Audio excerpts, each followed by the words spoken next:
Hello, and welcome to the Power of Cooperative Action, Worker Co-ops and Community. My name is Esther West, and I'm a Cooperative Development Specialist at the University of Wisconsin Center for Cooperatives. I was also myself a worker owner at Equal Exchange for 5 years in Boston. The University of Wisconsin Center for Cooperatives seeks to increase understanding and encourage critical thinking about cooperatives by fostering scholarship and mutual learning among academics, the cooperative community, policymakers, and the public. It began in the 1960s, and I myself have been there as a researcher and outreach specialist for about almost 3 years. Today, I want to situate worker co-ops as another tool in your toolkit for a solidarity economy, and to share a brief overview of what a worker co-op is today in the US. And my main goal is to give you resources for pursuing whatever direction you may wish to take this information. So there will be some slides with much information that I will just quickly go over, but they are there for your own reference later as well, in case you want to continue to explore. So the last several years, there's been a huge boom of interest and activity around both worker co-ops and as they fit into the solidarity economy. Seen as co-ops often form when people are feeling left out of the traditional market, this makes sense. Co-ops are a powerful tool that communities are using throughout the US and the world. Worker co-ops in particular strive to create not only good and democratic jobs, but often have deep community roots. COVID and social and racial justice issues have only brought out the power of the co-op model as a tool for people to build up their own communities. It matters to learn about tools for justice, particularly when the traditional economy and economic development leaves people out or doesn't meet our community's needs.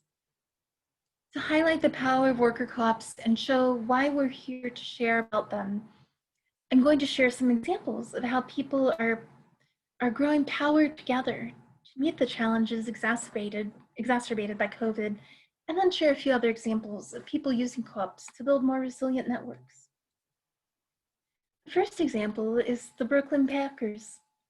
They're based out of Brooklyn, New York. As you can see, this Black-owned worker co-op is distributing fresh food to their community. Several worker co-ops have formed similar food distribution and mutual aid networks in their communities since COVID began. Another example, there are about 13 home care co-ops throughout the US. When they were having difficulty accessing protective equipment that allows them to do their jobs of taking care of people, this engineering worker co-op manufactured and donated 4,000 face masks. An Equal Exchange worker provides storage and distribution of masks. So everybody worked together. Gem City Market in Ohio is a great example of how co-ops are not only promoting a business model, but can be a comprehensive outlook in how we engage with each other. You can see the language of interdependence and solidarity economy, for example. Through working together, we can create better jobs for ourselves, and we don't have to wait on others. Prospera in the Bay Area launched a Latino entrepreneur Resiliency Fund to support Latinx co-op startups. Between 2007 to 2012, the number of firms owned by Hispanic women in general grew by 87% compared to 27% for all women. Seen as Latinas are typically paid only 54 cents to every dollar paid to white non-Hispanic men, it makes sense that many are creating better jobs for themselves through both individual and cooperative entrepreneurship. And recently, you can see some pictures from research that I recently did with Dr. Jessica Gordon-Emhart called Latinx Power in the US. And here are just a few more Latin cooperators throughout the US. You can learn more in the report. So As you can see, cooperatives often fit very well within a broader solidarity economy framework. Here are additional resources should you be interested in learning more. So, now that we have seen a few examples of worker co-ops' power, just what are worker co-ops? Let's do a little 101. So let's start from the basics. So in general, a co-op combines democratic ownership with democratic governance. And they're another tool in your toolkit for a solidarity economy.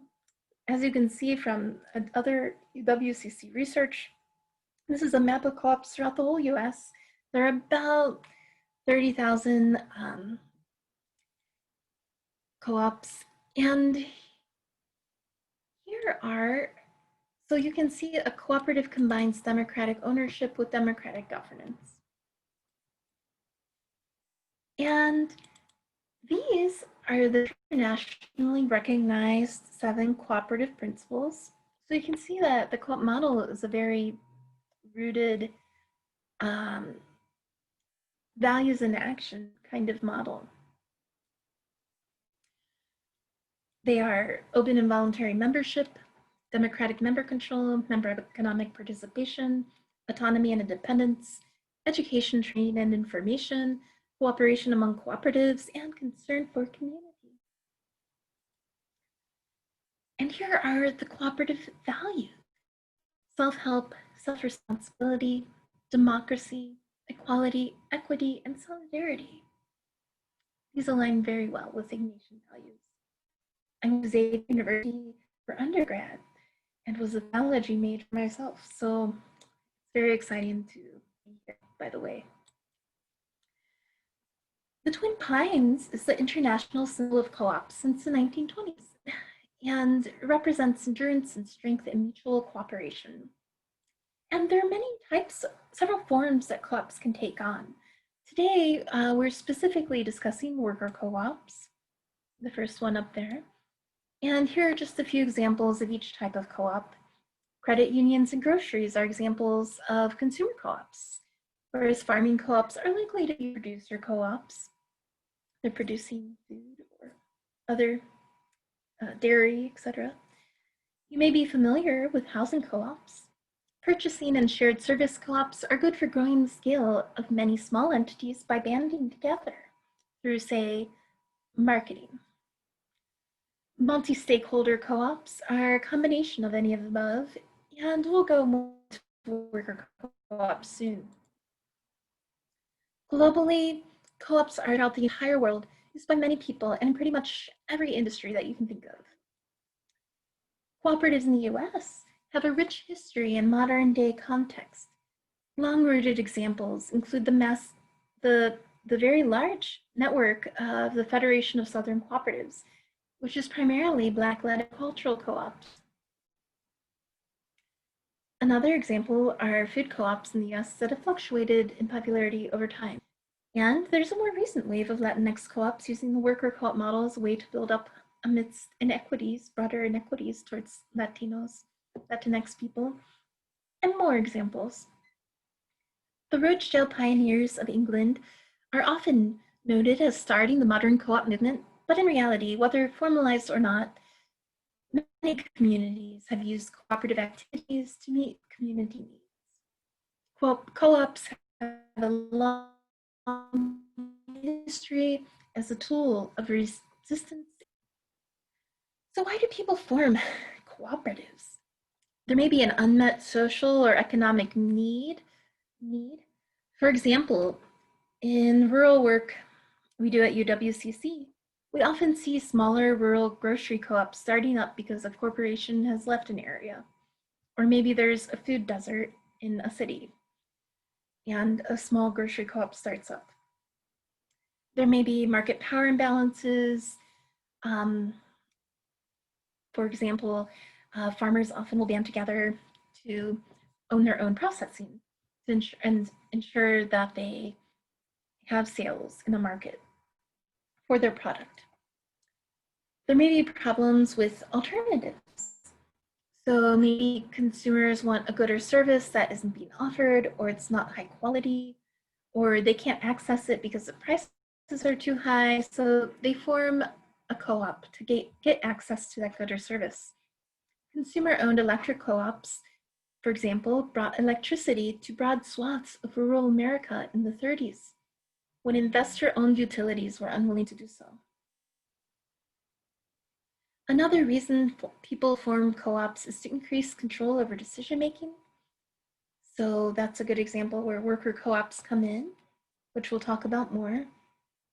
It may be innovation, for reasons of innovation, or community support within their community, or they don't want to just start a business alone. They want to work with other people. It's a big endeavor to start a co-op, to start a business, period.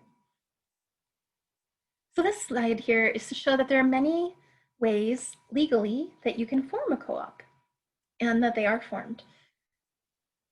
You can look at this more in depth if you want down the road, but basically I wanted to just show that it's a versatile model and there is a lot of support for you if this is of interest. So don't get too worried by this massive chart. So how the co-op is governed and by who is really a big part of the co-op model. The members should have the final say. And in worker co-ops, the members are the employees or workers. So let's dive in a little more. So in a worker co-op, workers own the business, the workers democratically control the business, and the workers directly benefit from the business based on their labor contribution. So for example, I'll share my experience at Equal Exchange. After a year, we'd be voted by the membership body to be in or out as a member, worker, owner. Most people were voted in, though not everyone. After I was voted in, I purchased one voting share in the co-op, according to the principle one member can vote. Then, with that share, I was able to vote equally in the worker-owner body, as well as receive part of the profit, the surplus, for the years we made profit in the form of patronage. What about worker co-ops? Every year, the U.S. Federation of Worker Co-ops, or USFWC, and their partner, the Democracy at Work Institute, put out data on worker co-ops. The 2019 report showed that there are at least 465 worker co-ops in the US, likely an undercount.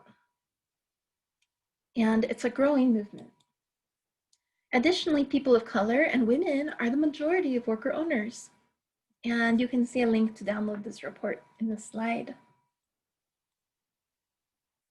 Worker co-ops are being formed organically by members, but also within broader systems, ecosystems.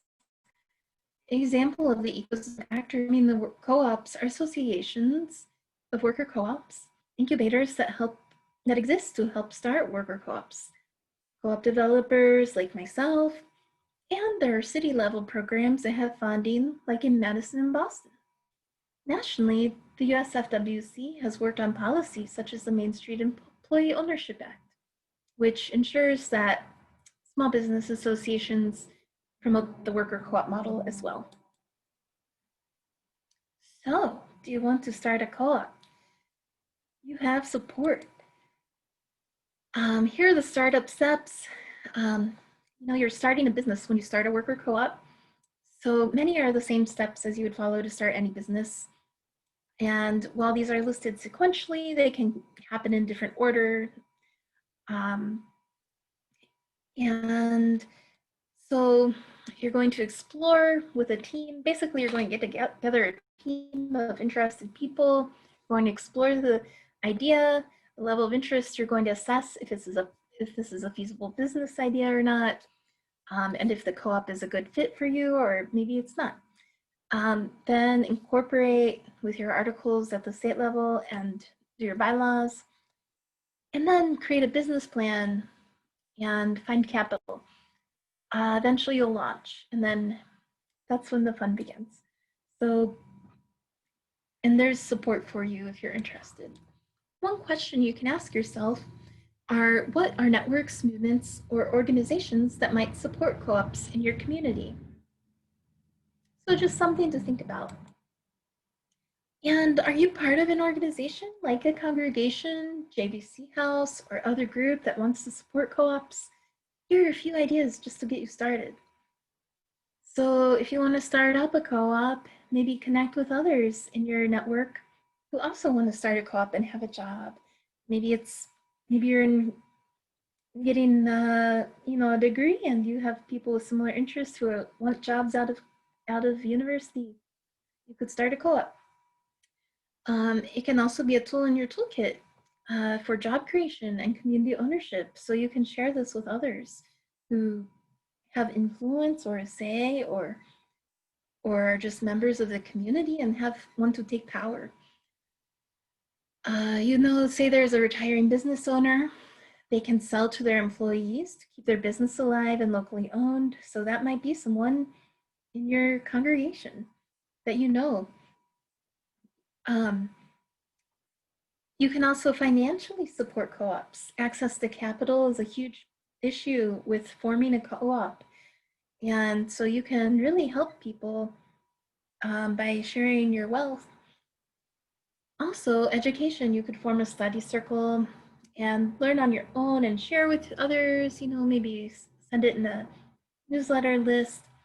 And also just to buy from co-ops. So when I was at Eco Exchange, we worked with about 12,000 active congregations actively buying our products for coffee each Sunday. So you can do that. A great example is, here's one strong example of a worker co-op incubator that had very strong roots in the local faith-based community, since we're at the Ignatian Family Teach-In. And it was called Business Builders. My father began it his whole life. A worker-owned 30-year-old janitorial co-op and a coffee shop came out of this work, as well as a lot of community education and engagement. And so here's some more links to more information if that's of interest. And there's my father, and that you can see a quote by Tony Stewart. Great guy, love him, at the Cincinnati Archdiocese Social Action Office. So here are just a few more resources to wrap up.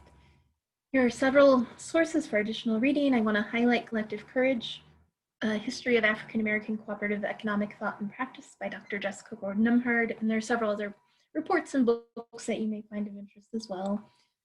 If you are interested in starting a worker co-op, I strongly recommend you check out the U.S. Federation of Worker Co-ops. They have many trainings, webinars, and are starting to offer more and more benefits to worker co-ops like dental and vision. Very exciting. There are many resources tailored to co-ops. We at the UWCC can help facilitate those or reach out and connect you to them. If you're interested in exploring the many co-op resources out there, our National Co-op Resource Ecosystem map has PDF and a map with resources by state. Sorry. These include co-op developers, associations, networks of co-ops, co-op-friendly capital to help with loans, and more.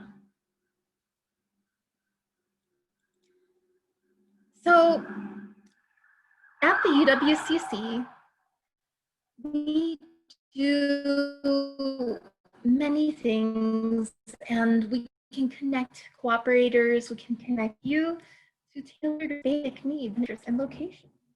So please feel free to reach out to me or the UWCC. We can help put you in touch with others wherever you're at and connect you with the resources that are tailored to your situation and interest. You can see we have a ton of resources online. It's a great place to start. And again, feel free to email me. My email's ejwest@wisc.edu. My name is Esther, and I would love to talk with you. So thank you so much for your time. I really appreciate it.